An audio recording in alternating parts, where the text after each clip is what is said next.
20 grand worth of stolen trees, 2,500 bucks worth of stolen Stanley cups, and 6 grand worth of cocaine shrimp. Those are just 3 of the weird news stories we've got for you right now on your news refresh. So let's start with the shrub. So we broke through the fence and stole 8 trees. And these trees are smaller trees that they're able to carry out through the fence. Yeah, you heard the director of this bonsai garden correctly. Some thieves recently broke into this bonsai garden in California and stole about $20,000 worth of trees. Usually when you hear about someone getting away with 20 grand worth of trees, it's someone casing a dispensary or something. But no, the volunteers who staff this bonsai garden in Oakland need help tracking down these ornate plants because nobody knows where they are. Oh, this isn't one of them. This is from IKEA. Yeah, I built this. Anyway, this greenery isn't valuable because these things are actually real-life money trees shedding 5s and 10s. These bonsai trees are very old and very hard to come by, as noted by the garden's curator. There was a very rare Hinoki cypress tree that had a very large trunk. The tree was only about 18 inches tall, but had a girth on it of about 8 inches. That tree alone is estimated to be 100 years old, or only about 2 decades older than our 2 leading presidential candidates here in the United States. And believe it or not, this bonsai garden says this is the 4th time they've been robbed in 4 years, though this heist is said to be the worst one yet. In this instance, the thieves are said to have broken their way through this fencing last Wednesday at around 4 in the morning. According to this bonsai expert who runs this bonsai blog and co-hosts a bonsai podcast that features roundtable bonsai debates on hot-button bonsai topics and interviews with bonsai luminaries, bonsai theft is becoming a true global problem. Now there's definitely more theft around the world. Yeah, it seems to be far more sophisticated. People casing the joint ahead of time, cutting cameras when they get there, and then the trees just vanish very quickly. Indeed, from California to Japan, all sorts of bonsai heists have popped up in recent years, ranging from several $300 or $400 trees taken from a place in San Diego about a decade ago, to 90 grand worth of them taken from a store just outside of Tokyo in 2019. Now in this case, it's not clear how sophisticated these treeves may have been. Treeves, that's tree thieves. Because, as you can see here, it appears they weren't able to get this redwood through that hole in the fence. But regarding the ones they and other bonsai thieves have made off with, there is something of a black market for these tiny trees across the world. And while these things might not be the most illicit goods to stuff into a trench coat and sell on the street like a Rolex, experts say these things often get sold online or at resale markets to interested bonsai buyers. Though as noted in this KPBS piece from 2013, it's hard to auction these things off because a bonsai tree that's been cultivated for decades or even centuries can be as recognizable as a Van Gogh painting.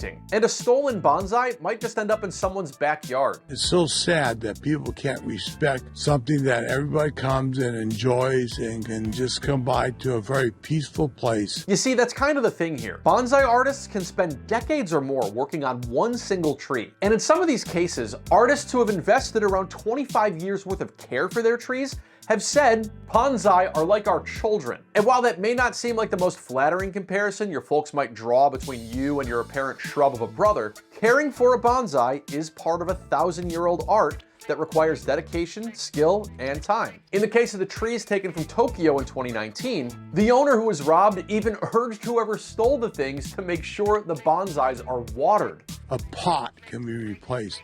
A car can be replaced. These bonsai trees can't be replaced. They all are unique and they all have a legacy. Police in Oakland, California are asking anyone who has information about these stolen trees to say something. Then again, if a tree is stolen from a garden but no one's around to see it, does anyone make a sound? Take a quick browse of social media and you'll find plenty of videos of this thing. The Stanley tumbler, a very popular cup. It's popular because it has proprietary features that lesser beverage holders lack, like a straw. Not to mention these incredible brand collaborations you can find selling far above retail on StockX. Look, it's a Stanley and Starbucks collab. Perhaps the trendiest way around of letting people you know you love the taste of burnt iced coffee. And this tumbler fad is serious. CNBC reports Stanley's revenue has jumped from $70 million back in 2019 all the way up to $194 million in 2021. That's a lot of money spent on mugs, of which you probably only need, one. But then again, it wasn't easy or convenient to drink a beverage out of a Dutch tulip. Anyway, perhaps this craze is why you're looking at these images. A car filled with dozens upon dozens of these Stanley brand drinking conveniences littering the floor of the passenger side and the trunk. Last week, a woman from Sacramento apparently stole a shopping cart full of Stanleys from a Target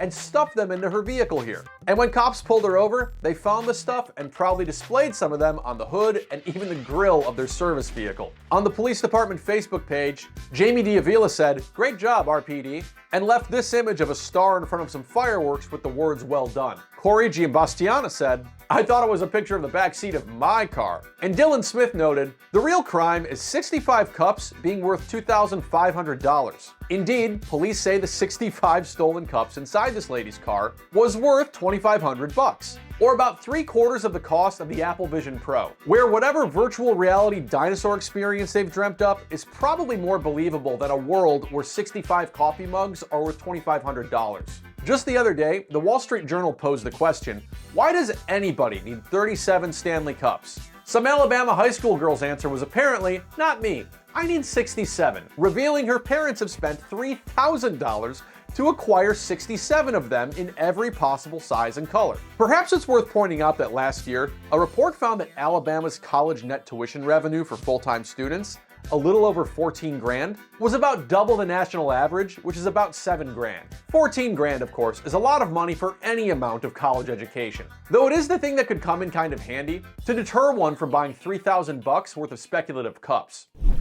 Hey, what's your favorite kind of shrimp? Popcorn shrimp? Crispy salt and vinegar shrimp? What about cocaine shrimp? Feast your eyes, tongue, and nasal cavity on these babies. Shrimp stuffed suitcases, which ended up containing 40 pounds worth of cocaine bricks that were hidden inside of some frozen shrimp bags. Check out that bag right there. Right next to what appears to be some white and some black denim and a shirt and some other loose clothing is one of these containers of our frozen little friends, in slightly less than sanitary conditions. Customs agents just seized all this stuff at JFK Airport in New York after a 22-year-old US citizen landed back here from Guyana. Our shrimp smuggler allegedly told investigators he brought these things to the US, expecting a payment of about 5 or 6 grand for Tony Montana's cocktail sauce here. And if convicted, El Shrimpo could face up to 20 years in prison, where at least he'll get the opportunity to be the fresh fish. And our coked out crustaceans here are only just the most recent instance of smugglers getting busted for hiding street drugs into hors d'oeuvres and other flavor enhancers. Back in December, your news refresh brought you the story of $10 million worth of meth and cocaine that had just been found by Customs and Border Protection inside of vats of jalapeno paste. And a few weeks ago, the security theater performance artists with the Transportation Security Administration laid out their top 10 unusual catches of 2023, which included a container of crawfish boil stuffed with meth, not to mention an adult diaper filled with weed. You're free to enjoy these videos elsewhere on our YouTube page, @TheNewsRefresh, where you should also subscribe to get new videos about weird and interesting news stories each and every day. Our videos don't carry the same street value as cocaine shrimp, but they probably won't get you arrested at the airport either.